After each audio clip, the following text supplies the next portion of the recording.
ज्ञानमयशं ज्ञानमूर्तिं च साक्षात् प्रेमस्वरूपिणी नामदेवं च दयामूर्तिं नाथं वन्दे पुनः पुनः वैराग्यस्य परामूर्तिं देहुक्षेत्रनिवासिना तुकाराम महाराष्ट्र भक्तराज चतुष्टकं समचरण सरोजं सान्द्रनीलाभुदाभं जगन्नहितपाणि मण्डनं मण्डनाना तरुण तुलसीमाला कंदरं कंजनेत्रं सदैव धवलहासं विठ्ठलं चिन्तयामि महायोगपीठे तटे भीमरथ्यं वरं पुण्डरीकाय दातुं मुनीन्द्रः समागत्य तिष्ठन्तमानन्दकन्दं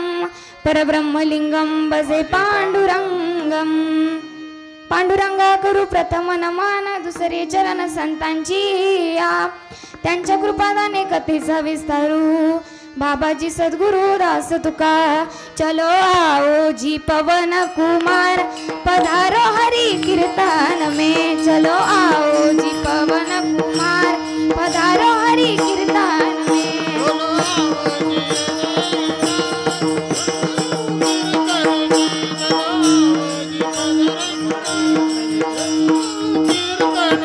चलो आओ जी पवन कुमार पधारो हरि कीर्तन में चलो आओ जी पवन कुमार पधारो हरि कीर्तन में टाळी वाजवा सर्वांनी महिला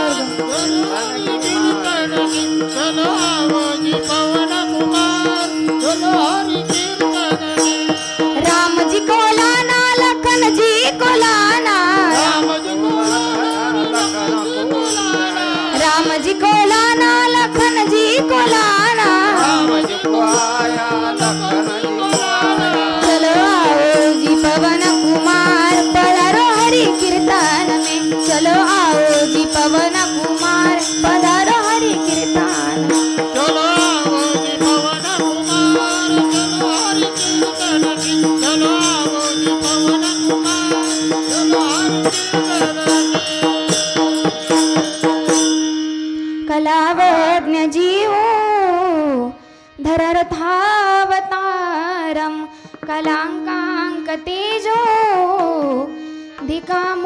धिकामोदिवक्त्रं खलानीशवादा पनोदार दक्षं समाधिस्तमूर्तिं भजे ज्ञानदेवं ओम नमो ज्ञानेश्वरा करुणाकरा दयाळा तुमचा अनुग्रह लादलो पावन झालो चराचरी विठ्ठल विठ्ठल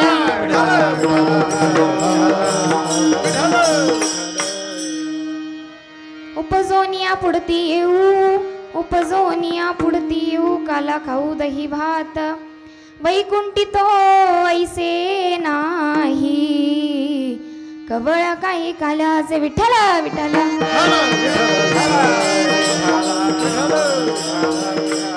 प्रस्तुत प्राप्त प्रसंगी प्राप्त स्थळी प्राप्त वेळी कीर्तन रूपी सेवेकरता निवडलेला अभंग की ज्यांनी जगाच्या हिताकरता रे जाळूनी संसार बैसलो अंगणी ज्यांनी जगाच्या हिताकरता स्वतःच्या संसाराची राख रांगोळी केली ज्यांनी छत्रपती राजाला देखील उपदेश केला की राजा आमच्या गळ्यामध्ये माळ आणि हातामध्ये टाळ असणं हा आमचा परमार्थ आहे परंतु तुमच्या हातामध्ये ढाल आणि तलवार असणं हा तुमचा परमार्थ आहे असा छत्रपती राजाला देखील उपदेश करणारे धर्मगुरु आद्य गुरु जगतगुरु श्री संत तुकोबाराया यांचा अवघ्या 4 चरणाचा सर्वांच्या पाठातील गोड आणि चिंतनीय अभंग आज कीर्तन रूपी सेवेकरता निवडला आहे विठ्ठल विठ्ठल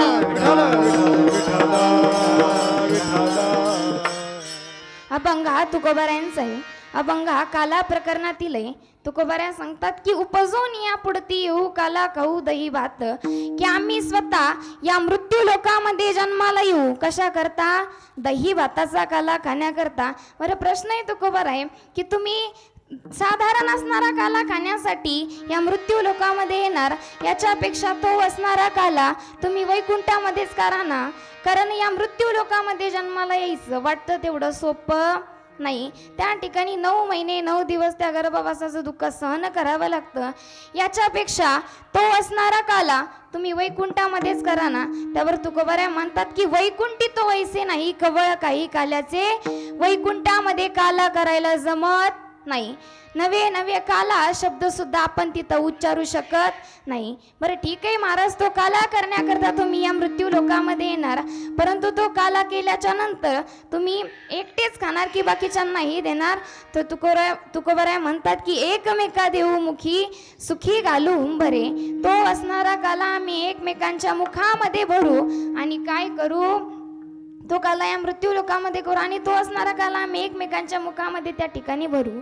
बरं ठीक आहे महाराज, तो काला केल्याच्या नंतर तुम्ही एकमेकांच्या मुखामध्ये त्या ठिकाणी भरणार, परंतु तो काला या मृत्यू लोकामध्ये नेमकं करणार कुठं? तर त्याचं एकमेव ठिकाण तुकोबाराय सांगतात ते म्हणजे वाळवंट. की तुका म्हणे वाळवंट बरवे नीट उत्तम. जे ठिकाण बरवही आहे, नीटही आहे आणि उत्तमही आहे, अशा ठिकाणी आम्ही काला करणार. हा झाला अभंगाचा सरळ सरळ भावार्थ. तुमच्या भाषेत सांगायचं झालं तर ठळक ठळक बातम्या. आता अभंगाचा भावार्थ समजला म्हणजे अर्थ कीर्तन समजल्या सारखं आहे. म्हणजे आता तुम्ही झोपी गेले तरी काय हरकत नाही, जाताना उठून जाईन मी तुम्हाला. विठ्ठल विठ्ठल. कीर्तनाकडे वळण्यापूर्वी अल्पसा पर्याय द्यायचा, तो म्हणजे असा की परात्पर परमेश्वर परम राज्य परम रसिक भक्त वांचल कल्पतरू भक्त वांचल दीनबंधू पांडुरंग परमात्म्याच्या कृपेने हनुमंतरायाच्या कृपेने तुमच्या सर्व गावकऱ्यांच्या सहयोगाने माझ्याकडे आलेली ही कीर्तन सेवा तुमच्या चरणी नतमस्तक होते. सर्व गावकर तरुण मंडळ सर्वांच्या चरणी नतमस्तक होते.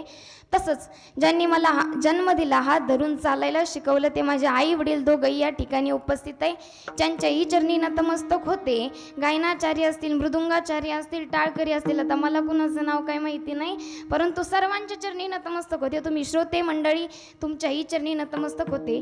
खरं जर सांगायचं झालं तरी एवढं सुंदर आयोजन नियोजन या ठिकाणी आहे की जिंदगी में सपने तो हर कोई सजाता है, कि जिंदगी में सपने तो हर कोई सजाता है, लेकिन भगवान हर किसी का सपना पूरा नहीं करता.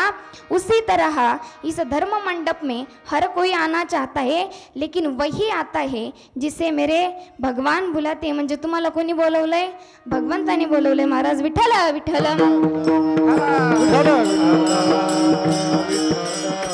तर बघा, तुमच्यासाठी एक प्रश्न आहे माझ्याकडे की तुम्ही आतापर्यंत बरेच कीर्तन ऐकले असतील आणि ऐकणारही आहात. मला सांगा, तुम्हाला असा कधी प्रश्न नाही पडला का हो की प्रत्येक कीर्तनकार आहे, प्रत्येक प्रवचनकार आहे, हा 4 चरणाचा अभंग का निवडतो? तुम्ही म्हणाल ताई, आता आम्हाला कीर्तनाला निघल्याच्या नंतर घराचे कडे कुलप लावूपर्यंत कीर्तनकाराची पंचपदी होती आणि आता महिला मंडळ घरून निघल्याच्या नंतर सोयीने निघतात का? त्यांच्या गप्पा मारत मारत मारत कीर्तनापर्यंत येईपर्यंत अर्ध कीर्तन संपलेलं असतं. मग आम्हाला काय कळणार कुठला अभंग घेतलाय? बरं असू द्या, बाकीचे कीर्तनकार हे मला 4 चरणाचा अभंग का निवडतात हे मला माहीत नाही, परंतु मी 4 चरणाचा अभंग का निवडला हे थोडक्यात सांगून जाते. मला सांगा, जीवन जगत असताना माणसाने किती माणसं जोडली पाहिजे? तो किती माणसं? 4 माणसं. आपण सहज म्हणतो 4 माणसं तुला जोडता आली नाही. मला सांगा, जीवन जगत असताना माणसाने किती शब्द गोड बोलले पाहिजे? तो कमीत कमी 4 म्हणायचं तरी काम करा, 4 शब्द गोड बोलली पाहिजेत. मला सांगा, युद्धाप्रसंगी भगवान श्रीकृष्णाने अर्जुनाला किती युक्त्या सांगितल्या होत्या? 4 युक्त्या. किती सांगितल्या होत्या? 4 युक्त्या. युग किती आहेत? 4 आहे. सत्ययुग, द्वापारयुग, त्रेतायुग आणि कलियुग. आश्रम किती आहेत? 4 आहे. संन्यास आश्रम, वानप्रस्थ आश्रम, गृहस्थ आश्रम आणि ब्रह्मचारी आश्रम. वेद किती आहेत? 4 आहेत. ऋग्वेद, सामवेद, यजुर्वेद आणि अथर्ववेद. मुक्त्या किती आहेत? आपल्या कीर्तनात बसलेल्या शास्त्रातल्या किती आहेत? 4 आहे. सलोकता, समीपता, स्वरूपता आणि सायुज्यता. समजलं काय? गेलो डोक्याच्या वरून. सरळ साध्या आणि सोप्या भाषेत सांगते. मेल्याच्या नंतर उचलायला माणसं किती असतात? 4. विठ्ठल विठ्ठल. म्हणजे माणसाच्या जीवनामध्ये 4 शब्दाला अनन्य महत्त्व प्राप्त झाले, म्हणून मी 4 चरणाचा भंग निवडला. बघा महाराज, संत महात्म्यांचा अधिकार हा सामान्य नाही. तुकोबारा सांगतात की अरे उपजवून या पुढती येऊ काला खाऊ दही भात. दही भाताचा काला खाण्याकरता आम्ही या मृत्यू लोकामध्ये येऊ. मला सांगा, फक्त दही भाताचा साधारण असणारा काला खाण्यासाठी या मृत्यू लोकामध्ये यायचं, हा व्यवहार तुकोबारांना परवडणारा आहे का? आपल्याला जर एखादा व्यवहार परवडतच नसेल तर करतो का आपण? नाही करत. मला सांगा, आता मी तुम्हाला आमंत्रण देते की कीर्तन संपल्याच्या नंतर पुरुष वर्ग महिला वर्ग सगळ्यांनी माझ्या घरी चहा पिण्याकरता यायचं. येतान का तुम्ही? येतान का? तुम्ही म्हणाल ताई फक्त चहा पिण्याकरता एवढ्या लांब जायचं, व्यवहार आम्हाला परवडणारा नाही. फक्त चहा पिण्याकरता एवढ्या लांब जायचं, हा व्यवहार आम्हाला परवडत नाही. बरं, आता असं आमंत्रण देते की कीर्तन संपल्याच्या नंतर पुरुष वर्ग महिला वर्ग सर्वांनी माझ्यासोबत माझ्या घरी यायचं.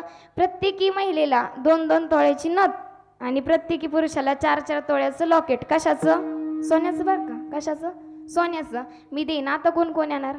आता सगळीच येणार महाराज, कारण हा व्यवहार जो आहे तो परवडणारा आहे. परंतु तुकोबारायांना या वैकुंठावरून काला खाण्यासाठी या मृत्यू लोकामध्ये यायचं, हा व्यवहार परवडत नाही. तरी सुद्धा तुकोबाराय म्हणतात की तो व्यवहार जरी आम्हाला परवडणार नसला, गर्भवासाचं दुःख हे जरी मोठं असलं तरी ते सहन केल्याच्या नंतर सुखरूप असणारा काला आम्हाला खायला मिळणार. आणि तो काला देवतांनाही दुर्लभ आहे, देवतांनाही दुर्लभ असणारा काला आम्हाला खायला मिळणार. विठ्ठला विठ्ठला. मग बघा, या मृत्यू लोकामध्ये येत असताना 3 वर्ग पडतात.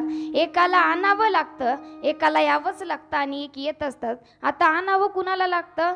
बघा, ज्या ज्या वेळेस धर्माचा यास झाला, धर्माची वाढ झाली, त्यावेळेस जिला आपण आई म्हणतो, धरणी माता म्हणतो, त्या धरणी मातेने गाईचं स्वरूप धारण करावं, धर्माने बैलाचं स्वरूप धारण करावं. संत महात्मे ऋषी मुनी जे त्रस्त झाले यांनी भगवंताची आराधना करावी की भगवंता तुझ्या या कलियुगामध्ये अधर्म वाढत चाललाय, धर्म हा लोप पावत चाललाय, तुला अवताराला यावं लागेल.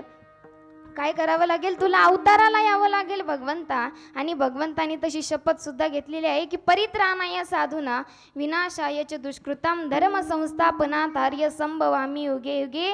की धर्माचे त्या ठिकाणी रक्षण करण्याकरता, अधर्माचा नाश करण्याकरता मी परमात्मा, मी भगवंत काय करील, युगायुगामध्ये काय होईल, प्रगट होईल. अशी त्या भगवंताने हे केलेलं आहे महाराज. विठ्ठला विठ्ठल. मग आपली जी धरणी माता आहे, धर्म ज्यांनी संत महात्मे यांनी त्या भगवंताला आणलं महाराज. जरी आणि येला रूपाबळे, म्हणजे जो स्वतः येत नाही ज्याला आणावं लागतं, अरे आणि येला रूपाबळे करुणी कळे हरिदासी, म्हणजे दुसऱ्याच्या सांगण्यावरून जो आला. आता यावंच कुणाला लागतं? तर याच्यामध्ये तुम्ही आम्ही सर्वसामान्य जीव आहोत की आपली इच्छा जरी नसली की हा जन्म संपल्याच्या नंतर मला मृत्यू लोकामध्ये जन्म नको, तरी सुद्धा आपल्या इच्छेला त्या ठिकाणी किंमत नाही महाराज. बघा, या मृत्यू लोकामध्ये येण्यासाठी 3 कारणं असतात. गेल्या जन्मामधली वासना पुढच्या जन्माला कारण, गेल्या जन्मामधलं पाप हे पुढच्या जन्माला कारण, आणि गेल्या जन्मामधलं कर्म हे पुढच्या जन्माला कारण. पाप कर्म वासना या 3 गोष्टी शिल्लक राहिल्याच्या नंतर आपल्याला या मृत्यू लोकामध्ये जन्म भेटत असतो. विठ्ठला विठ्ठला.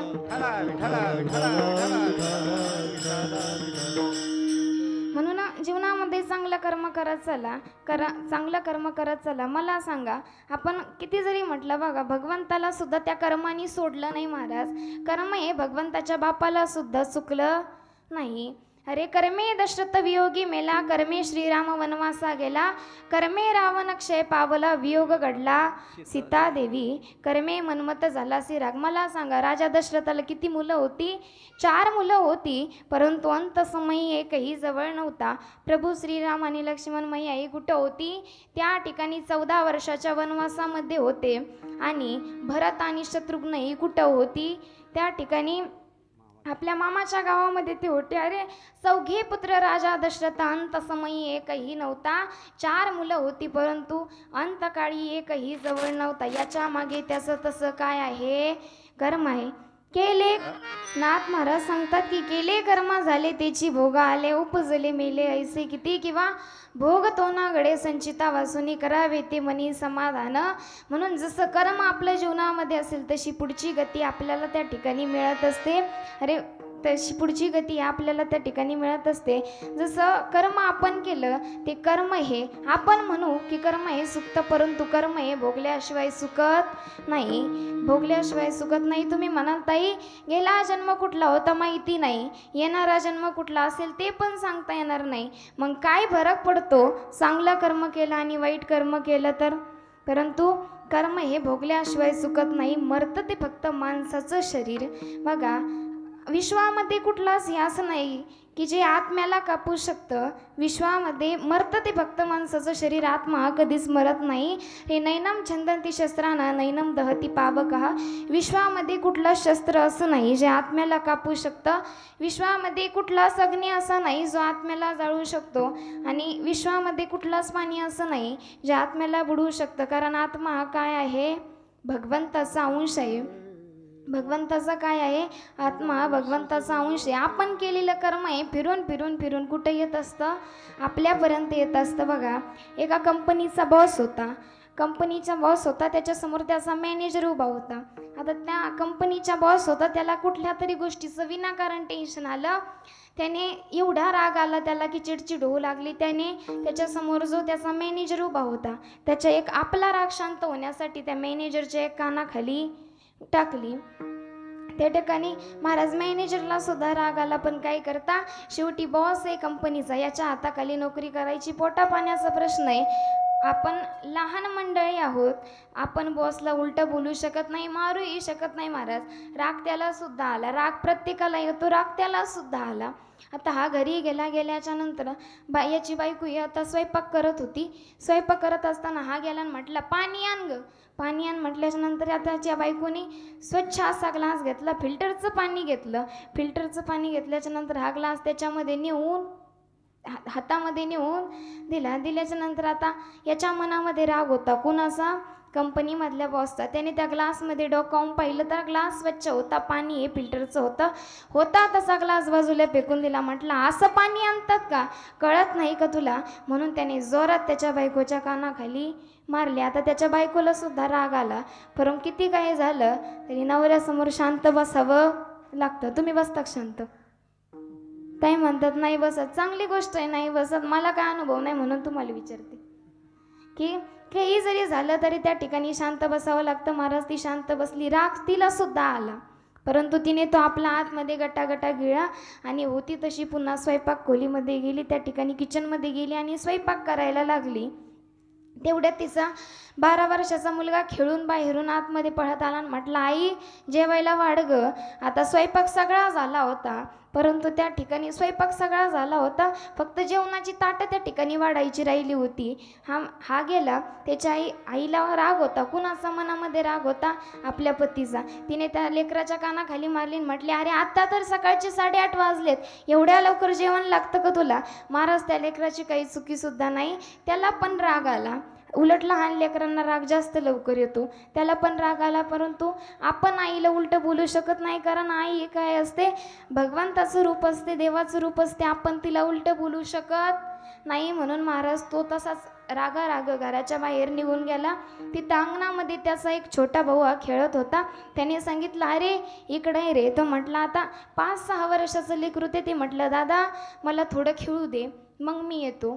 तेवढ्यात ह्या हातात तडतड बाहेर गेला आणि त्या छोट्या लेकराच्या कानाखाली मारली. आता तो आपल्या भावाच्या तोंडाकडे बघायला लागला. महाराज 5-6 वर्षाचं लेकरू, त्याला काय कळतंय? भावाच्या तोंडाकडे बघायला लागलं आणि रडत होतं.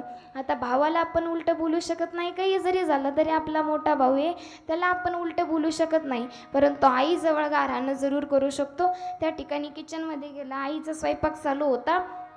किचनमध्ये गेला. म्हटलं आई तर कामामध्ये व्यस्त आहे. तो तसाच बाहेर चालत आला.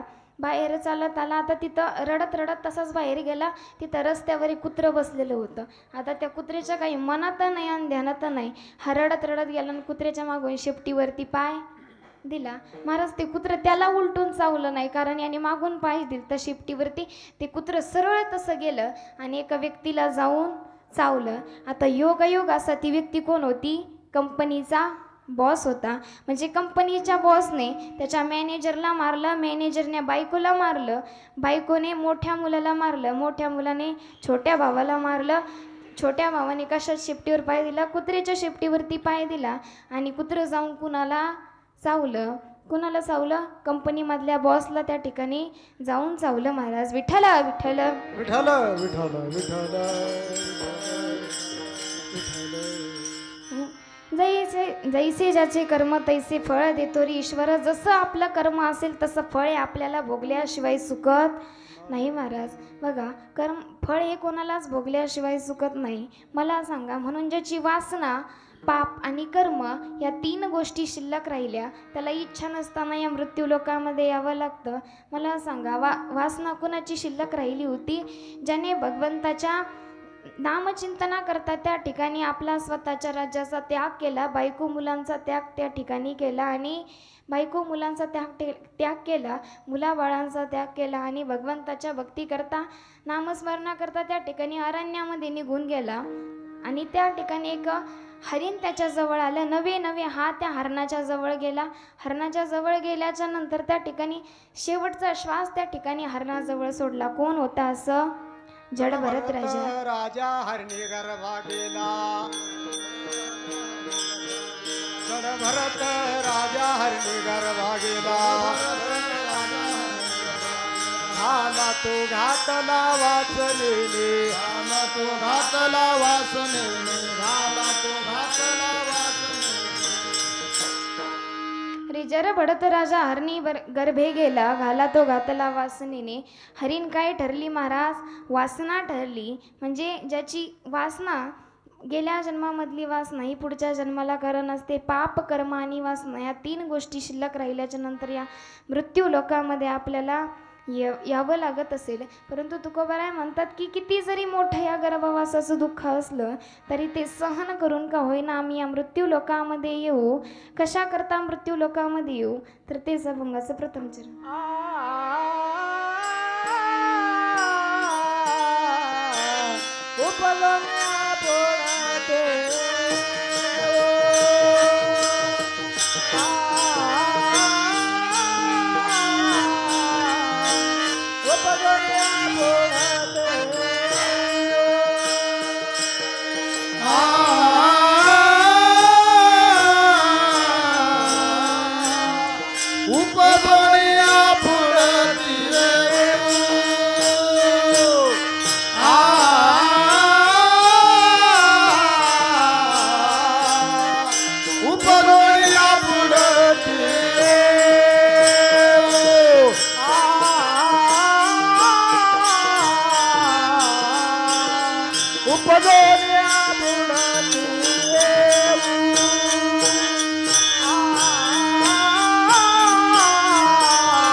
काला खाऊ दही भात काला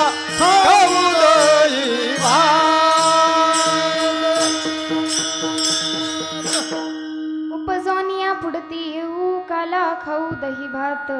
तुकोबऱ्या सांगतात की आम्ही या मृत्यू लोकामध्ये येऊ कशा करता, काला खाण्याकरता. परंतु मी अगोदरच सांगितलं की या मृत्यू लोकामध्ये यायचं वाटतं तेवढं सोपं नाही. परंतु हे दुःख किती जरी मोठं असलं तरी आम्ही या मृत्यू लोकामध्ये येऊ. मला सांगा, दुःख, या दुःखामध्ये 4 प्रकार पडतात की दुःखामधून दुःख हे वजा होत असतं, तर कधी सुखामधून सुख हे वजा होत असतं, किंवा कधीतरी सुखामधून दुःख हे वजा होत असतं, तर कधी दुःखामधून सुख हे वजा होत असतं. बघा, एक माता माऊली होती, तिचा 25 वर्षाचा तरुणवान मुलगा त्या ठिकाणी ॲक्सिडेंटमध्ये गेला. आजही आपण बघतो ॲक्सिडेंट झाल्यांची संख्या कशी असते, वय वर्ष किती असतं, 20, 25, 30, 35, 40च्या आतमध्ये असतं. महाराज त्या ठिकाणी तरुण मुलं त्या ठिकाणी ॲक्सिडेंटमध्ये जातात. गेला महाराज त्या ठिकाणी, एवढी त्याची आई एवढी रडायची, अरे 10वा झाला घराच्या बाहेर निघली नाही, 13वा झाला तरीसुद्धा घराच्या बाहेर निघली नाही, नवे तर वर्ष झालं तरीसुद्धा त्या घराच्या बाहेर निघली नाही. 2 वर्ष झाली. शेजारच्या बाया यायच्या, अगं म्हणायच्या, किती दिवस दुःख धरून बसणार आहेस, हे दुःखामधून बाहेर पडावं लागतं, किती दिवस दुःख धरून बसणार आहेस, तू जर अशी रडत राहिली तर त्या ठिकाणी तुझ्या मुलाच्या आत्म्याला शांती मिळणार नाही. ती म्हटली, अगं ज्या लेकराला 9 महिने 9 दिवस गर्भवासाच्या दुःखामध्ये, ज्याला मी गर्भामध्ये सांभाळलं, त्याला कसं विसरू. एक दिवस तिच्याकडे एक बाई आली, म्हटली, अगं 3 वर्ष झाले, 4 वर्ष झाले, तरीसुद्धा त्या ठिकाणी शेजारचं घरसुद्धा महाराज त्या आईला माहिती नव्हतं. ती म्हटली, अगं 3 वर्ष झाले, 4 वर्ष झाले, तू अजून घराच्या बाहेर निघली नाही. ती म्हटली, कसं विसरू ग त्या माझ्या मुलाला, माझा काळजाचा तुकडा गेला. ती म्हटली, ऐक, विसरू नको, परंतु माझी कथा ऐक. मी त्या ठिकाणी, माझं संपूर्ण कुटुंब या ठिकाणी गेलं. मी तुझ्यासमोर ठणठणीत उभी दिसते ना, तर त्या ठिकाणी बालाजी देवस्थान आहे, त्याला जात असताना माझं संपूर्ण कुटुंब त्या ठिकाणी गेलं. परंतु मी फक्त आजारी होते म्हणून घरी राहिले. माझं सर्व कुटुंब गेलं, त्याच्यामध्ये माझे पती होते, माझी मुलं बाळं सर्व काही होती, माझ्या मुलीही होती, माझे जावई होते, छोटछटले लेकरं त्या ठिकाणी, सर्व गाडी त्या अपघातामध्ये माझं सर्व कुटुंब गेलं. परंतु आज मी तुझ्यासमोर धनधाकट उभी आहे ना, म्हणजे दुःख हे पाठीमागे टाकावं लागतं. दुःख हे किती जरी मोठं असला, पाठीवरचा असला तरी टाकावं लागतं. बघ, तिने ज्यावेळेस समोरच्या बाईची कथा ऐकली महाराज, त्यावेळेस म्हटली की अरे माझा तर फक्त मुलगा या ठिकाणी गेला, हिचं संपूर्ण कुटुंब या ठिकाणी गेलं, तरीसुद्धा ह्याच मला भेटायला आली. म्हणजे मोठ्या दुःखामधून छोटं दुःख हे काय झालं, वजा झालं. आणि ज्याला वाटत असेल ना की माझ्या जीवनामध्ये खूप दुःख आहे, तर एकदा त्या श्रीकृष्ण भगवान परमात्म्याचं चरित्र मन लावून वाचा. अरे त्याच्या एवढं जर दुःख आपल्या जीवनामध्ये असतं, आपण म्हणलं असतं भगवंता मला जीवनच नको, एवढं दुःख त्या भगवंताच्या जीवनामध्ये होतं. अरे जन्मतात ज्या आई बापाला वसुदेव देवकीला सोडावं लागलं, तरीही त्या देवाच्या डोळ्यामध्ये पाणी नव्हतं. अरे देवकीने जरी कृष्णाला जन्म दिला असला, तरी यशोदे एवढं प्रेम आजपर्यंत मुलावरती कुणी केलं नाही. त्या ठिकाणी वृंदावन सोडावं लागलं, गोकुळ सोडावं लागलं, तरीही त्या देवाच्या डोळ्यामध्ये पाणी नव्हतं. अरे एवढे जीवाला जीव देणारे 5 पांडव होते, त्यांना 14 वर्षाचा वनवास त्या ठिकाणी घडला, तरी भगवंताच्या डोळ्यामध्ये पाणी नव्हतं. परंतु महाभारतामधला एकच प्रसंग असा आहे की ज्यामुळे भगवंताच्या साक्षात जगाच्या मालकाच्या डोळ्यात पाणी आलं. ज्यावेळेस उत्तराच्या गर्भावरती बाण सोडला, ती भगवंताला समोर भीक मागू लागली की अरे भगवंता, तुझा उद्याचा भक्त माझ्या गर्भामध्ये वाटतोय, त्याचं रक्षण कर. भगवंत म्हटला, अगं माझं खातं तर तुला माहिती आहे ना, जे कुणालाही घेतल्याशिवाय देत नाही, मग तुला कसं देऊ. त्यावेळेस तिनं सांगितलं, तिचं आयुष्य जे आहे ते भगवंताच्या चरणावरती समर्पित केलं. त्यावेळेस भगवंताच्या डोळ्यामध्ये पाणी आलं. विठ्ठल विठ्ठल.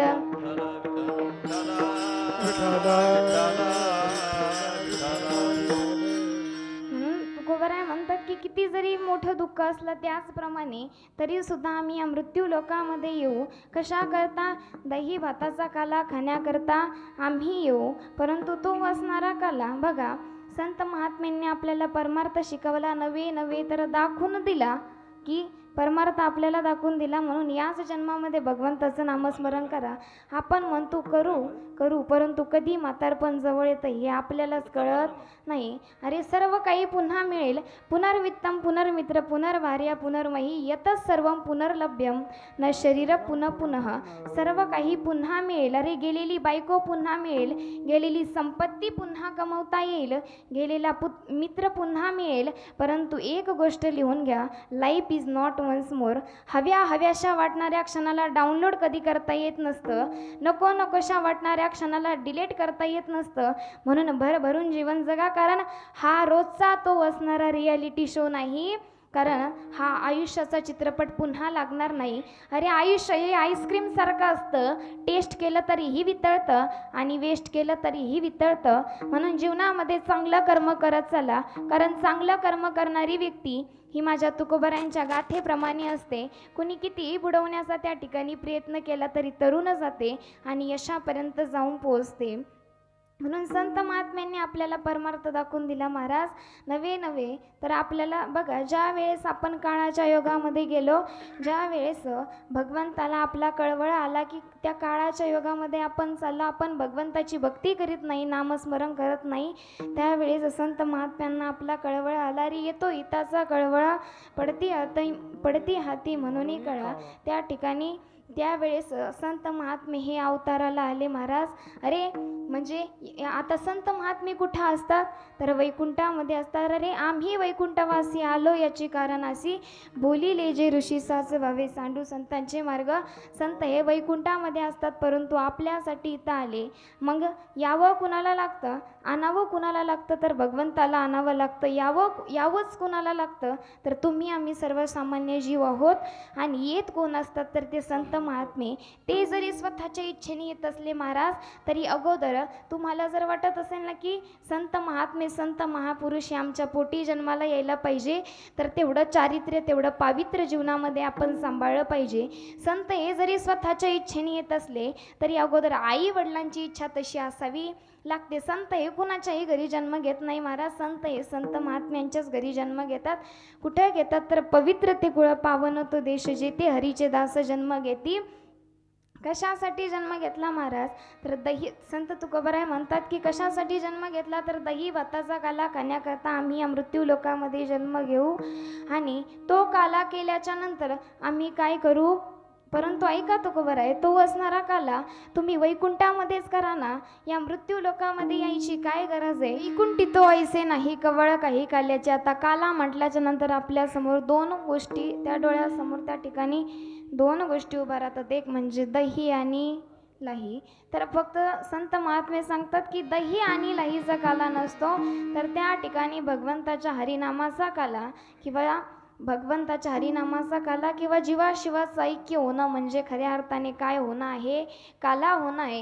आता जीवाशिवाचं म्हणजे आपल्यामधला जीव आणि शिवाचं म्हणजे भगवंताचं. ज्या वेळेस भगवंताचं आपल्या जीवाचं ऐक्य झालं त्यावेळेस खऱ्या अर्थाने त्या ठिकाणी काय झाला, काला झाला. विठ्ठल विठ्ठल विठ्ठल विठ्ठल विठ्ठल विठ्ठल विठ्ठल. ज्यावेळेस जीवाशिवाचं ऐक्य झालं त्यावेळेस त्या ठिकाणी खऱ्या अर्थाने काला झाला. म्हणजे आपण बघा या ठिकाणी काला झाला. आता तुम्ही आम्ही बघा या ठिकाणी खऱ्या अर्थाने काला झाला. तुकोबरा सांगतात की तो असणारा काला आम्ही या मृत्यू लोकामध्ये आल्याच्या नंतर करू, परंतु तो काला या मृत्यू लोकामध्ये आल्याच्या नंतर केल्याच्या नंतर तो काला तुम्ही एकटेच खाणार का तर नाही. तो असणारा काला तुम्ही एकमेका देऊ मोकी, एकमेका देऊ मोकी, एकमेका देऊ मोकी, एकमेका देऊ मोकी, एकमेका देऊ मोकी, एकमेका देऊ मुखी, एकमेका देऊ मुखी, एकमेका देऊ, एकमेका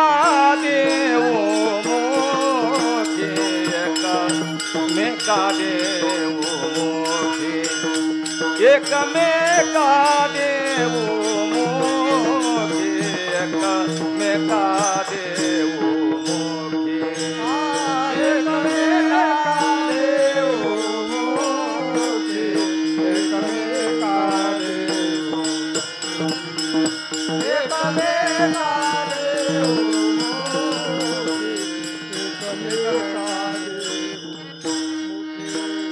सुखे खालू हुंबारी सुखे बोला हुंबारी सुखे घालू हुंबारी सुखे घालू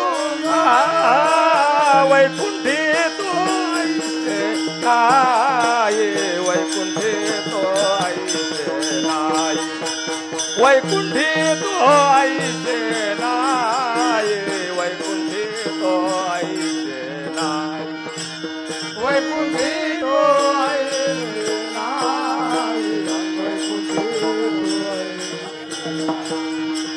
वैकुंठी तो आईचे नाय वैकुंठी तो आईचे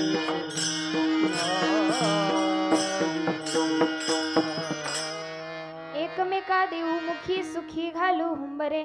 तुकोबाराय सांगतात की तो असणारा काला आम्ही एकमेकांच्या मुखामध्ये भरू. आता काल्याचं कीर्तन का केलं जातं, काय महत्व आहे काल्याचं बघा. ज्या आज या ठिकाणी 7 दिवस झाले या ठिकाणी भागवताची कथा चालू होती महाराज, की मला सांगा काल्याचं कीर्तन का केलं जातं. बघा आपण कितीही दिवस अशी कीर्तनं ठेवली तरी काही उपयोग नाही. जोपर्यंत काला करत नाही तोपर्यंत त्या सप्ताहाची परिपूर्णताही होत नसते. मला सांगा आपण हे हनुमंतरायांचं मंदिर बांधलं, अगोदर पाया बांधला, भिंती बांधल्या, सुंदर असा कलर दिला, सुंदर अशी हनुमंतरायाची मूर्ती त्या ठिकाणी नेऊन म्हणजे ज्या ठिकाणी स्थापन केली महाराज. निसर्गरम्य वातावरण आहे. मला सांगा मंदिर पूर्ण झालं का. अरे सुंदर असा पाया खांदला, त्या ठिकाणी कलर दिला, निसर्गरम्य वातावरण आहे. हनुमंतरायाची मूर्ती त्या ठिकाणी ठेवली, हनुमंतरायाची मूर्ती त्या ठिकाणी ठेवली. मंदिर झालं का पूर्ण.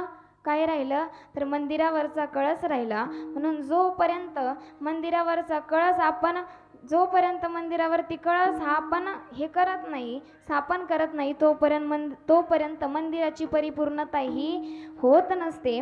तसंच बघा गंगा सिंधूचे प्रवेशरू, गंगेचा उगम झाला, गंगेचा उगम झाल्याच्या नंतर जोपर्यंत ती जाऊन महासागराला मिळत नाही, जोपर्यंत तिचं ध्येय पूर्ण होत नाही, तोपर्यंत तिची जोपर्यंत ती महासागराला जाऊन मिळणार नाही तोपर्यंत तिची परिपूर्णता ही होणार नाही. तसंच सप्ताहाची परिपूर्णता ही कशाने होत असते तर काल्याच्या कीर्तनाने होत असते. म्हणजे आजचं कीर्तन हे कशाचं आहे, परिपूर्णतेचं कीर्तन आहे. विठ्ठला विठ्ठल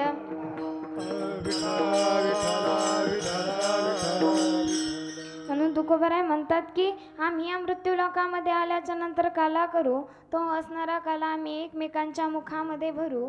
परंतु तो असणारा काला आम्ही कुठं करू तर त्याचे एकमेव ठिकाण सांगितलं आहे की तुका म्हणे वळवंट तुका म्हणे वळवंट तुका म्हणे वाळवंट तुका म्हणे वाळवंट तुका म्हणे वाळवंट तुका म्हणे वाळवंट तुका म्हणे वाळवंट तुका म्हणे वाळवंट बरवे नीट उत्तम बरवे नीट उत्तम वैकुंठी तो ऐसे नाही वैकुंठी तो ऐसे नाही बरवे नीट उत्तम बरवे नीट उत्तम वैकुंठी तो ऐसे नाही वैकुंठी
कान्याचे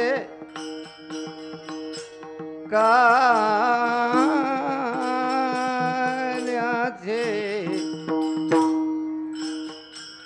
कवळ काही काल्याची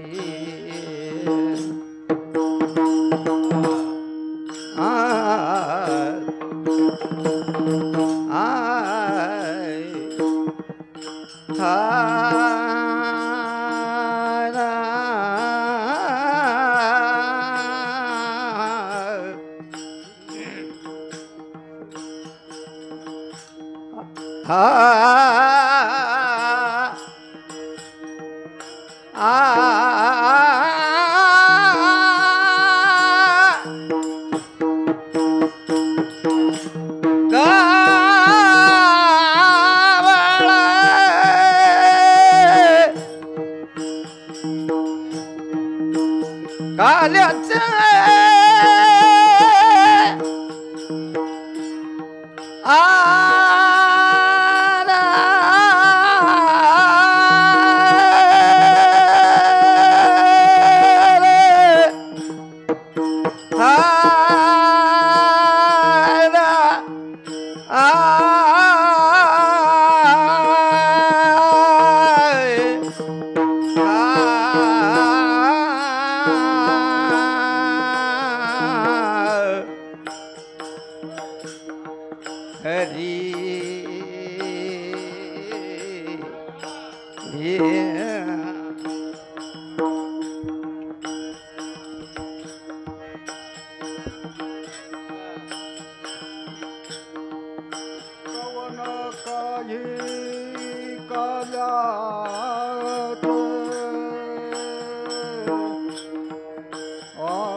कवन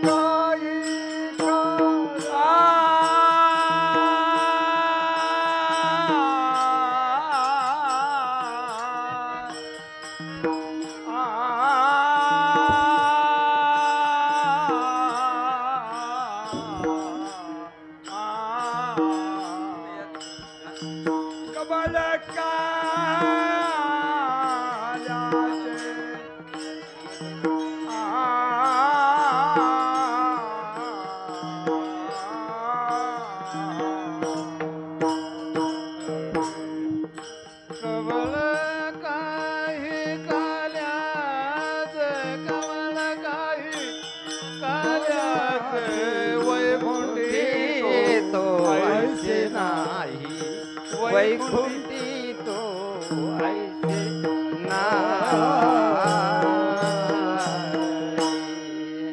तुका म्हणे वाळवंट बरवे नीट उत्तम वैकुंठी तो ऐसे नाही कवळ काही काल्याचे. बरं, काला करण्याकरता वाळवंटच का निवडला मला सांगा? वाळवंटामध्ये काय असतं? आता आपल्याकडे शेत आहे, त्या शेतामध्ये काय असतं? कापूस, बाजरी, ज्वारी जे काही पीक असेल ते पीक असतं. मला सांगा, वाळवंटामध्ये नेऊन जर बाजरी पेरली, तुम्ही म्हणाल ताई आमच्याकडे धरणी माता आहे, काळी आई आहे धरणी माता. मला सांगा, त्या ठिकाणी वाळूमध्ये तुम्ही बाजरी टाका, किती दिवस पाणी दिल्याच्या नंतर उगवेल? नाही उगणार महाराज, कारण त्या वाळूमध्ये नाही उगणार. तसंच तुकोबाराय सांगतात की तसंच संत महात्म्यांची अवस्था ही तशी झाली. अरे बीज भाजून या केला काला, म्हणजे संत महात्म्यांच्या अंतकरणामधले विकार जे आहेत ते सर्व नष्ट झाले. अहंकार त्यांच्या अंतकरणामध्ये राहिला नाही. त्यांच्या त्या ठिकाणी नवीन काहीच जन्म घेणार नाही भगवंताची भक्ती सोडून. मग अशा ठिकाणी आम्ही काला करू की जी जागा उत्तमही असेल, नीटही असेल आणि बरवही असेल. म्हणजे त्या ठिकाणी वाळवंटामध्ये, म्हणजे अंतकरण रूपी वाळवंटामध्ये आम्ही काय करू? काला करू. आता संप्रदायाच्या नियमाप्रमाणे एकदा आपण वारकरी भजन घेऊ. सगळ्यांनी हात वरती घ्या. निवृत्ती राया सोपन मुक्ता बाई ज्ञान सखाया. टाळी वाजवाय सर्वांनी, टाळी वाजवा.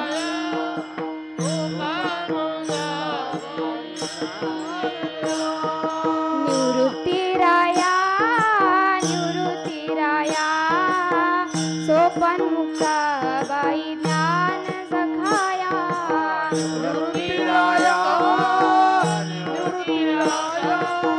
टाळी वाजवा महिला मंडळ. निवृत्ती राया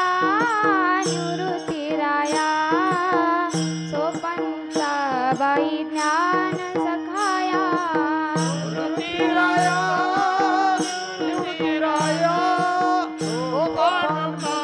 पुरुष वर्ग टाळी वाजवा, महिला मंडळ. सोपन मुक्ता बाई ज्ञान सखाया. सोपन मुक्ता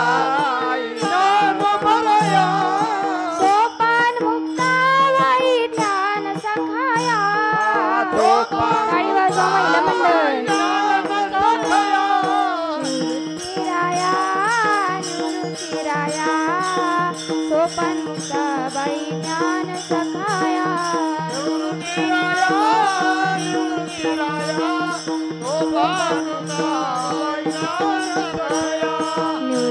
राया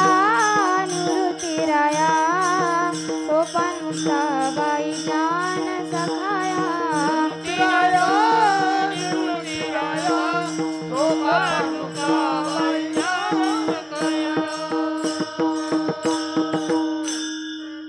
आता पुन्हा एकदा सर्वांनी वरती हात घ्यायचे.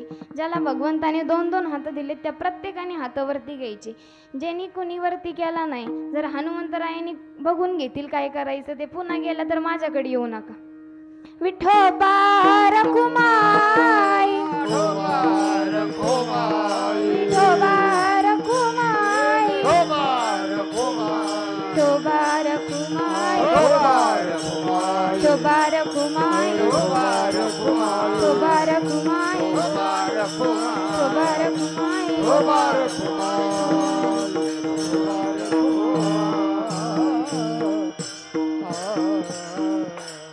बघा त्या ठिकाणी मथुरेचा, बघा हात घ्या खाली, वरती घ्यायचं सगळ्याला सांगावं लागतं पण खाली करायचं कुणाला सांगावं लागत नाही. असो त्या ठिकाणी मथुरेचा राजा असणारा कंस त्याने आपल्या बापाला त्या ठिकाणी बंदी शाळेमध्ये टाकलं आणि स्वतःची चुलत बहीण असणारी देवकी त्या ठिकाणी तिचा विवाह त्या वसुदेवासोबत त्या ठिकाणी लावून दिला. ज्या वेळेस वाट लावण्याचा प्रसंग आला त्यावेळेस त्याने त्या रथाचे लगामे आपल्या हातामध्ये घेतले. ज्या क्षणी लगाम हातामध्ये घेतले आकाशवाणी झाली. आकाशवाणीने सांगितलं, अरे दुष्ट कंसा, ज्या बहिणीचं लग्न तू एवढ्या थाटामाटामध्ये करतोय ना, त्याच बहिणीचा 8वा मुलगा तुझा काळ बनून तुझ्या समोर येईल. ज्या वेळेस आकाशवाणीचे शब्द ऐकले लाल मुंद झाला. म्हटला, अरे ज्या बहिणीचं लग्न मी एवढ्या थाटामाटामध्ये करतोय त्याच बहिणीचा मुलगा जर मला मारणार असेल तर हिलाच जर आत्ता मारलं तर मुलगा होण्याचं संभवणार नाही. म्हणून त्या ठिकाणी आपला खडगा हातामध्ये घेतला. अरे घेऊन या खडग माराया धावला, हात तो धरला वसुदेवाने हात धरला. सांगितलं, अरे देवकी ही आत्तापर्यंत तुझी बहीण होती, परंतु आता ती तुझी बहीण नसून माझी पत्नी आहे आणि पत्नीचं रक्षण करणं हे प्रत्येक पतीचं कर्तव्य आहे. मग ऐक, तू या ठिकाणी देवकीला जर मारला तर जग तुला नावे ठेवेल रे की स्वतःच्या बहिणीचा त्या ठिकाणी घात केला, एका अबला नारीचा वध केला, म्हणून कलंक लागेल रे तुझ्या नावाला. आणि जीवनामध्ये नाव हे कधी कलंकित होऊ देऊ नको. ऐक, जर आमचा 8वा मुलगा तुला मारणार असेल तर या ठिकाणी आम्हाला त्या नजर कैदेमध्ये ठेव. पटलं महाराज त्याने त्या ठिकाणी स्वतःच्या बहिणीला त्या ठिकाणी नजर कैदेमध्ये टाकलं, म्हणजेच त्या ठिकाणी बंदी शाळेमध्ये टाकलं आणि सांगितलं की पहिलं अपत्य जन्माला आल्याच्या नंतर माझ्याकडे आणून द्यायचं. ठीक आहे म्हटला. त्या ठिकाणी 6 अशी अपत्य कुणी मारली?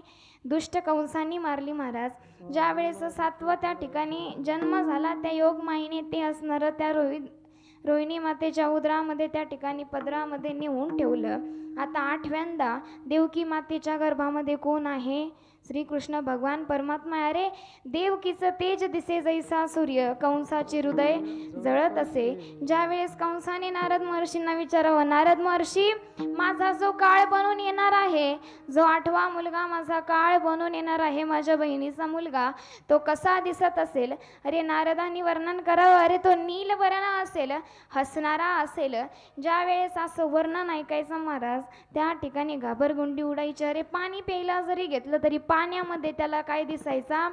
त्याचा काळ दिसायचा. म्हणायचं, अरे 8वा आला माझा काळ आला, म्हणून त्या ठिकाणी त्याची घाबरगुंडी उडायची. जेवायला जरी बसला तरी भाजीतले जिरे त्याला कसे दिसायचे? काळे दिसायचे. म्हणायचं, अरे माझा काळ आला, 8वा आला, म्हणून त्या ठिकाणी महाराज त्याची घाबरगुंडी उडायची.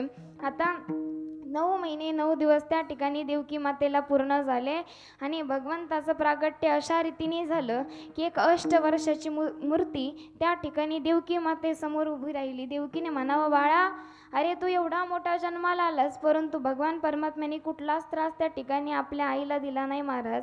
भगवंताने सांगितलं, आई मी याच्याकरता मोठं झालोय ग बाबा. अरे नंदाच्या घराला मजने गोकुळाला तिथे माया उपजली आहे की त्या ठिकाणी मला नंदाच्या घरी तुम्ही घेऊन चला. त्या ठिकाणी माझ्या अगोदर मायेचा जन्म झालाय, मज ठेवी तिथे तिला आणि येते. म्हणजे सांगितलं की अरे मला तिथं ठेव, तिला इथं घेऊन या सांगितलं महाराज. ज्या क्षणी वसुदेवाने भगवंताला टोपलीमध्ये ठेवलं आणि त्यानंतर गोंडस असं बाळ त्या ठिकाणी तयार झालं. वसुदेवाने एक टोपली घेतली, त्या टोपलीमध्ये श्रीकृष्ण भगवान परमात्म्याला ठेवलं आणि आपल्या डोक्यावरती उचललं. जसं भगवंताला डोक्यावरती घेतलं त्या ठिकाणी पायामधल्या बेड्या त्या ठिकाणी गळून पडल्या. अरे उचलीला कमळापती पायीची बंधनं गळती. त्या ठिकाणी हातापायाच्या बेड्या हे गळून पडल्या. महालाची जी कड्या गुल्प होती सगळी तुटून खाली पडली. सेवेकरी जे होते त्यांना गाढ झोप लागली आणि त्या ठिकाणी मंद मंद पाऊस त्या ठिकाणी पडत होता.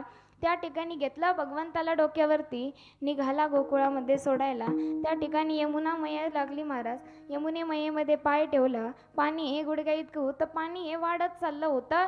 त्या ठिकाणी भगवंताला डोक्यावरती घेतलं, पाणी हे गुडघ्यापर्यंत होतं, कमरेपर्यंत आलं, आता खांद्यापर्यंत आलं, नाका तोंडामध्ये पाणी जायला लागलं. त्या ठिकाणी भगवंताने आपला पाय हा टोपलीच्या बाहेर काढला.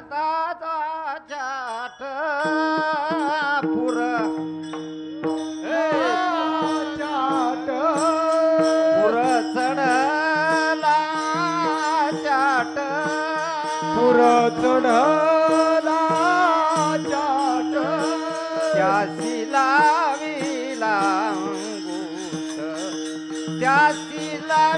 लांगुष्ट त्याची लावीन अंगुष्ट त्याची लावीन पुर चढला चाट त्याची लावी लांगुष्ट त्याची लावी लांगुष्ट त्याची लावी लांगुष्ट चढला चाट त्याची लावी अंगुष्ट त्याची लावी अंगुष्ट त्याची लावी अंगुष्ट.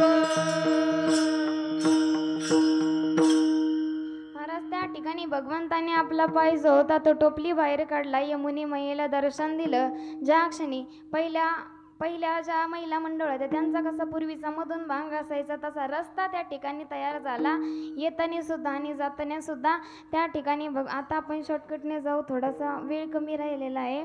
की त्या ठिकाणी भगवंताला घेतलं, गोकुळामध्ये नेऊन ठेवलं. त्या ठिकाणी यशोदे शेजारी एक माया एक छोटीशी असणारं गोंडस बाळ त्या ठिकाणी उचललं. श्रीकृष्ण भगवान परमात्म्याला त्या ठिकाणी ठेवलं. घरी आले.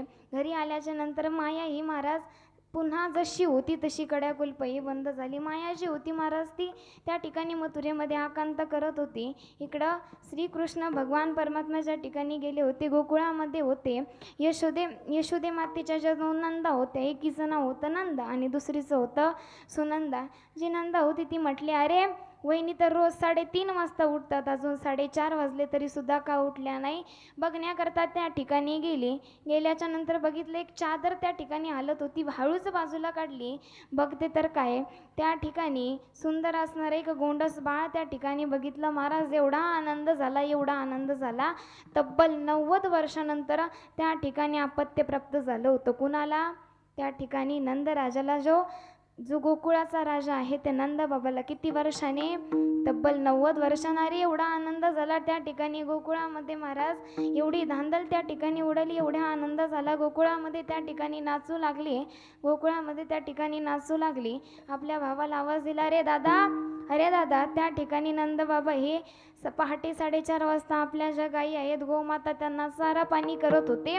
ओरडली, दादा अरे लाला भयो असं म्हणून त्याच्या जवळ गेली. म्हटलं, अगं आता लाला भयो म्हणजे त्या काळचा शब्द आहे की तुला मुलगा झाला म्हणून अशी त्या ठिकाणी ओरडत गेली. महाराज अरे एवढा आनंद झाला की त्या ठिकाणी नंदबाबाला एवढा आनंद झाला की अरे तब्बल 90 वर्षानंतर मला पुत्ररत्न प्राप्त झालं म्हणून आनंद झाला होता. त्या ठिकाणी गवळण ही गवळणीला म्हणत होती, गवळण म्हणती गवळणीला ग पुत्र झाला यशोदेला. म्हणती गवळणीला ग पुत्र झाला यशोदेला. गवळण म्हणती गवळणीला ग पुत्र झाला यशोदेला.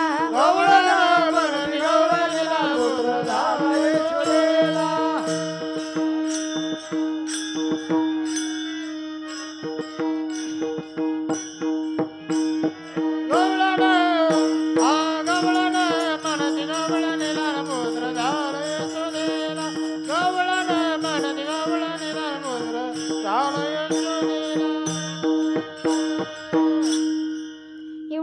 त्या ठिकाणी उडाली महाराज की अरे कोणी विचारावं, अगं तो नंदराजांचा मुलगा तो यशोदे मैयेचं बाळ ते कसं दिसतं ग. कुणी म्हणावं, अगं ते गोरं नाही दिसत, ते सावळं दिसतं, नीलवर्ण दिसतं ग ते. कुणी म्हणावं, अगं कसं दिसतं ते नीलवर्ण आहे. गुणाचं तान गे बाळ सगुण गुणाचं तान.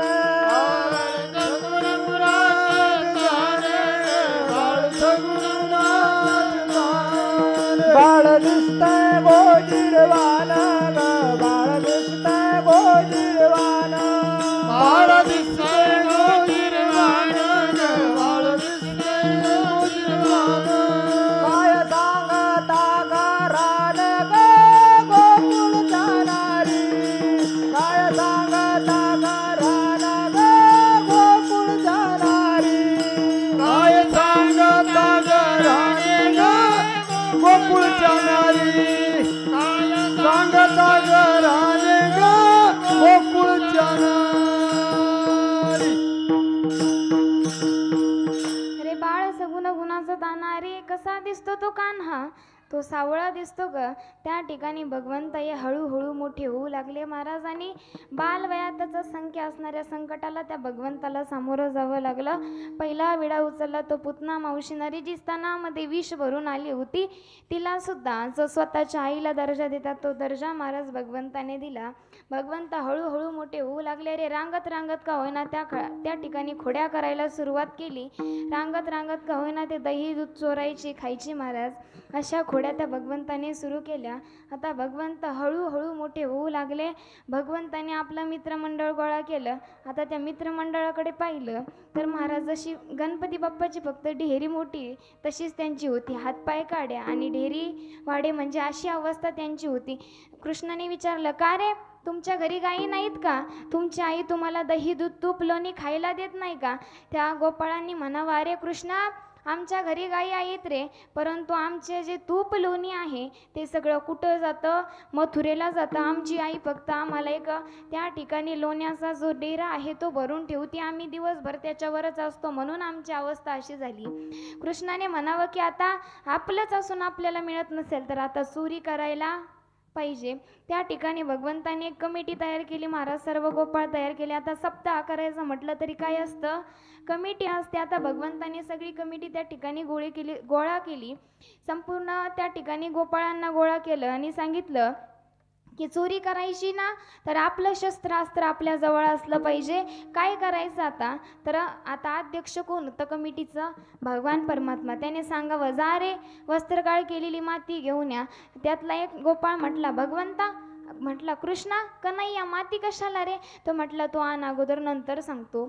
माती घेऊन आला. त्या ठिकाणी पुन्हा भगवंताने सांगितलं की जा आणि छोट्याल्या त्या ठिकाणी गोट्या घेऊन या.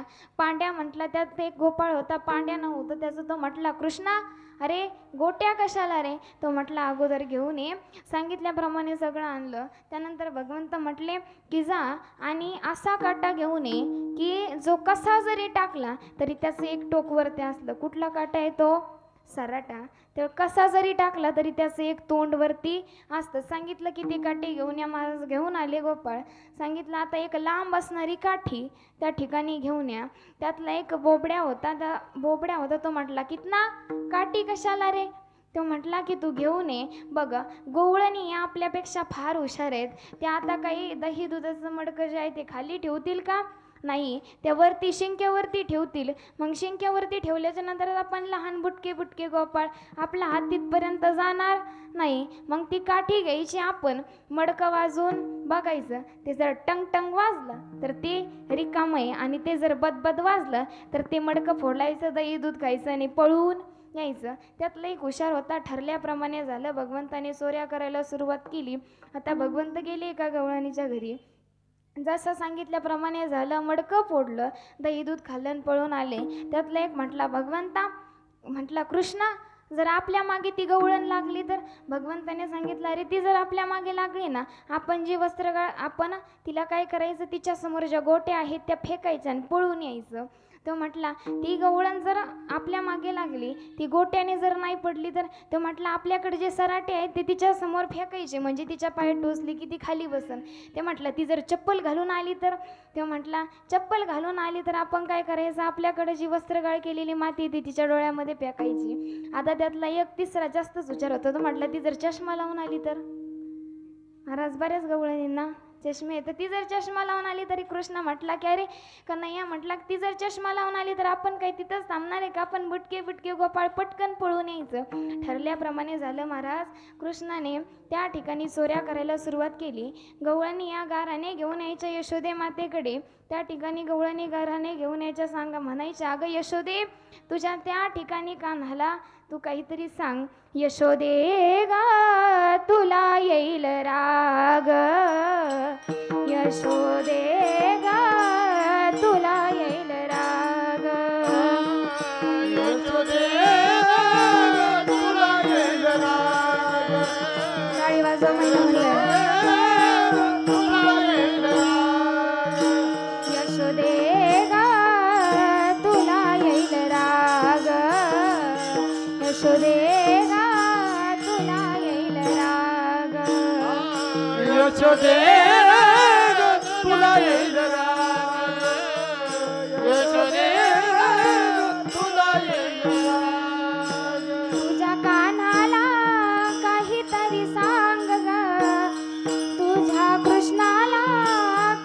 तरी सांग ग यशोदे ग तुला येईल राग यशोदे ग तुला येईल राग यशोदे तुला येईल राग यशोदे तुला येईल राग महाराज त्या ठिकाणी गवळणी या गारांना घेऊन यशोदे मातेकडे यायच्या, परंतु यशोदी माता ही यशोदी मैया ही ती आपल्या लेकराच्या खोडी मान्य करत नव्हती. खोड्या ही मान्य करत नव्हती. म्हणायची अरे अरे आमच्या घरी काय कमी आहे, आमच्या घरी 9 लाख गायी आहे, मग माझं लेकरू तुमच्या घरी कशा खोड्या करील. महाराज ती मान्य करत नव्हती. म्हटली की महाराजांनी जी आई आपल्या लेकराच्या खोड्या मान्य करते ती त्याची सख्खी आई नसते, ती खोड्या मान्य करत नव्हती. ती म्हटली माझ्याकडे ज्या वेळेस काही पुरावा घेऊन येताल त्याच वेळी मी तुमच्यावर विश्वास ठेवीन. त्या ते गवळण उशीर होत होती. म्हटली कृष्णा अरे गोरगरिबांच्या घरी काही चोरी करतोय, माझ्यासारख्या श्रीमंत गवळणीच्या घरी चोरी करून बघ, पकडते की नाही मग सांग. महाराज भगवंताने कृष्णाने तिचा घर नंबर पत्ता लिहून घेतला आणि म्हटला आता उद्या तुझ्याच घरी चोरी करायला येणार म्हटल्याच्या नंतर भगवंताने त्याच रात्री त्या दुसऱ्या दिवशी रात्री आपले सर्व टीम घेतली, गोपाळ घेतले आणि त्या गवळणीच्या घरी चोरी करायला गेला. त्या ठिकाणी गवळा आणि गवळण तिथं झोपलेले होते. महाराज गेला, घरामध्ये गेला, मडकं फोडलं, दही दूध खाल्लं आणि दही दूध तूप लोणी खाल्ल्याच्या नंतर ती जी हात आहेत ती कुणाच्या तोंडाला पुसली, त्या गवळ्याच्या तोंडाला पुसले. गवळ्यान गवळणी शेजारी झोपले होते, त्यांच्या दाढीची वेणीची गाठ मारली. त्या ठिकाणी नंदाचा नंदन आडवितो आडराणी गवळणी ग नंदाचा नंदन आडवितो आडराणी गवळणी ग या हरीला बाई सांगा ग कुणी ग या हरीला बाई सांगा ग कुणी ग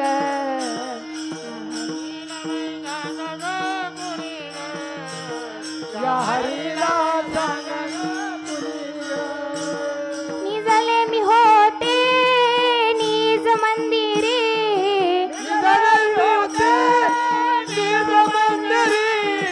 अवचिताला तुझा मुरारी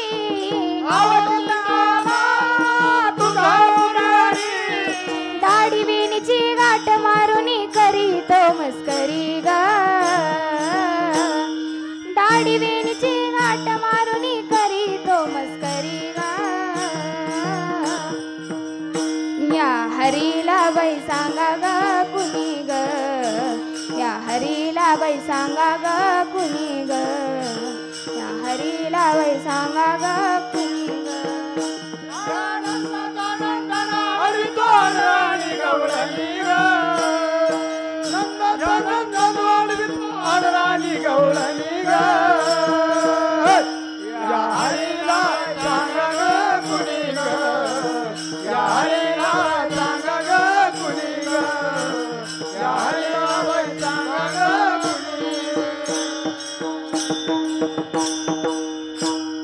त्या ठिकाणी सर्व तूप लोणी जे होतं ते खाल्लं. हातही गवळ्याच्या तोंडाला पुसले आणि त्याच्या गाडीची आणि वेणीची गाठ मारली आणि त्याची टीम घेऊन पुन्हा घरी आले. सांगितलं आता उद्या 6 वाजता त्या ठिकाणी आपल्याला सॉन्ग पाहायला भेटणार.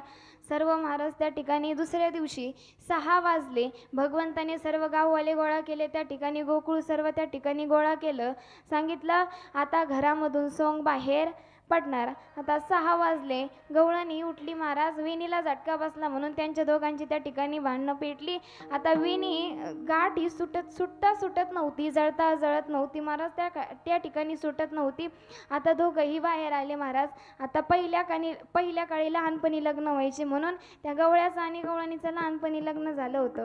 गवळण होती 7 फुटांनी, गवळी होता 4 फूट. त्या ठिकाणी लटकत त्या गवळणीच्या मागे चालावं लागलं. महाराज त्याला बाहेर आला आणि श्रीकृष्ण भगवान परमात्मा त्याची टीम घेऊन तिथं होता. हसायला लागला. त्या ठिकाणी ती गाठ काय सुटत नव्हती. हसायला लागला.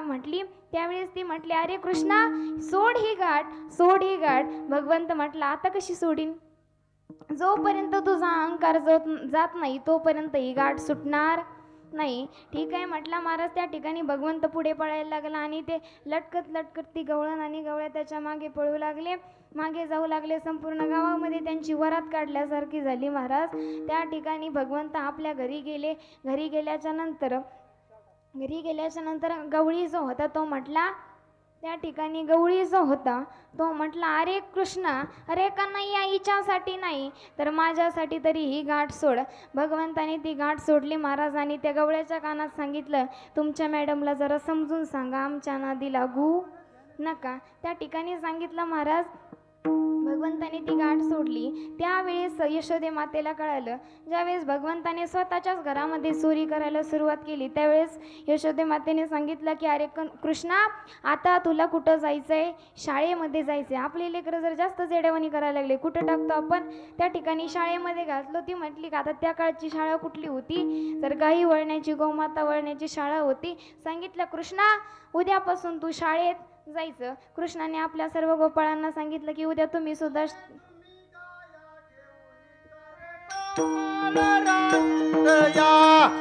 अरे तुम्ही गाया घेऊन सारे गोपाळ रानात या.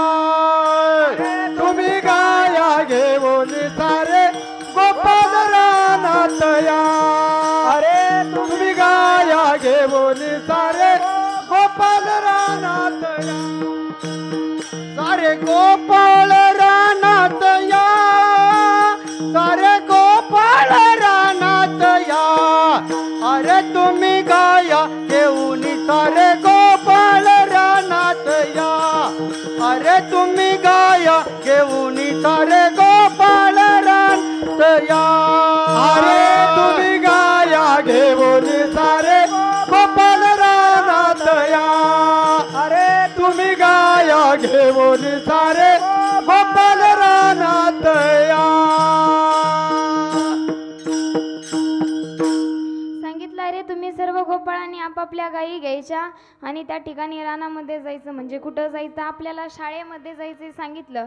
आणि येताना आपापला टिफिना सोबत आणायचा. म्हणजे त्या ठिकाणी जो काला आहे तो सर्वांनी सोबत आणायचा. म्हणजे जी शिदोरी आहे ती सर्वांनी सोबत घेऊन त्या ठिकाणी जायचं.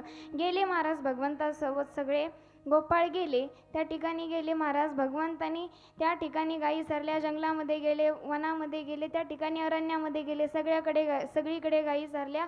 एवढे खेळले महाराज, एवढे खेळले. आता त्यांचे खेळ जर पाहिजे झाले तर आपल्या जेवणाचा खेळ होईल. त्यांनी सांगितलं की एवढे खेळ खेळले महाराज त्या ठिकाणी. त्यानंतर गोपाळ म्हणू लागले, अरे कृष्णा, बस झालं ना खेळणं, बस झालं, आता आपण काय करू?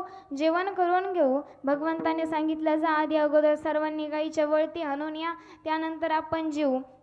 आता महाराज गोपाळांनी सगळ्या गायींची वळती आणली, परंतु एक गाय अशी होती. सांगितलं गोपाळाने सांगितलं, अरे कृष्णा, ती गाय आमच्याने जाणार नाही, तू त्या गायीची वळती आण. आता ती गाय कुठली होती? तुकोबारा सांगतात की अरे तू का म्हणे, तू राख मनेरी नावाची गाय होती. ही भगवंतानी आणली महाराज. त्या ठिकाणी सर्व गोपाळ जे होते ते त्या ठिकाणी गोल करून बसले. सर्वांनी आपापल्या शिदोऱ्या सोडल्या आणि भगवंताने स्वतःच्या हाताने त्या ठिकाणी काला केला महाराज. तो असणारा काला भगवंताने त्या वैकुंठामध्ये केला. तो असणारा काला भगवंताने कुठे केला? तुकोबारायने तो असणारा काला वाळवंटामध्ये केला. भगवंताने कुठे केला?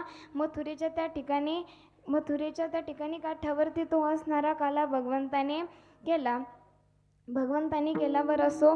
जाता एक गोष्ट सांगून जाईल की तुम्ही नामस्मरण करा किंवा नाही करू. तुकोबारा नाथ महाराज सांगतात की तुम्ही जरी नामस्मरण नाही केलं तर दुसरं कोणीतरी येणार आहे.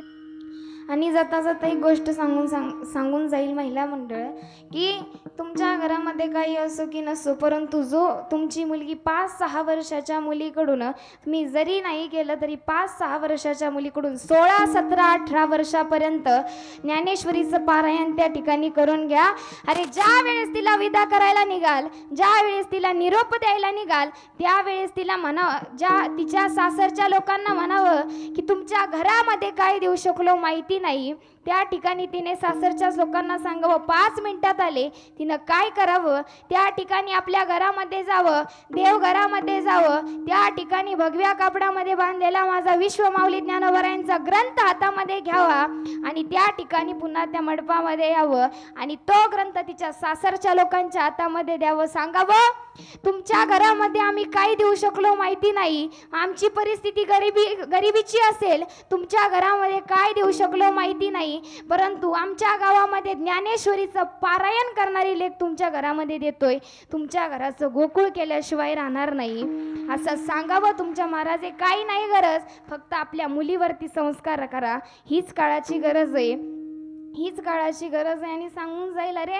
जगामध्ये कुणालाच वाटत नाही माझ्यापेक्षा हा मोठा व्हावा, माझ्यापेक्षा याला सुख मिळावं, फक्त जगातला एकच देव असा आहे की त्याचं नाव आहे बाप, की ज्याला वाटतं अरे मला मिळालं नाही ना ते माझ्या पोराला मिळावं, अरे मी भाड्याच्या घरात राहत होतो ना माझं पोरगं बंगल्यात राहिलं पाहिजे, अरे त्या ठिकाणी मी लोकांच्या घरी काम करत होतो ना माझ्या पोराला चांगली नोकरी लागली पाहिजे, याच्यासाठीच बाप रात्रीचा दिवस करतो. अरे मला माहित नाही कुठं गेल्याच्या नंतर देव भेटतो, परंतु घरात गेल्याच्या नंतर आपल्या बापाला कडकडून मिठी मारा, 33 कोटी देवांची फलटण वाद होते बाप नावाच्या देवापुढे. अरे फाटका खिसा असूनही त्याने माझा प्रत्येक लाड पुरवलाय, अरे फाटका खिसा असूनही त्याने माझा प्रत्येक लाड पुरवलाय, गरज नाही मला कुठल्याच मंदिरात जायची, कारण मी माझ्या बापातच देव पाहिलंय, मी माझ्या बापातच देव पाहिलंय.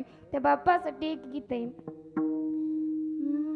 पुरामंदी माया त्याच्या काळ्या मेघवानी, दाखविना कधी कुणा डोळ्यातल पाणी, जिजू जिजू संसाराचा गाडा हाकला, वटामध्ये हसू जरी कना वाकला, घडीभर तू थांब जरा ऐकण्याची धापर, लई अवघड हाय गड्या उमगाया बापर, उमगाया बापर, मुखी मुखी माया त्याच्या मुखी घाल मेला, लेकराच्या पायी उभा जन्म उधाळेला, आधाराचा वड जणू वाकला भाळा, त्याच्या विना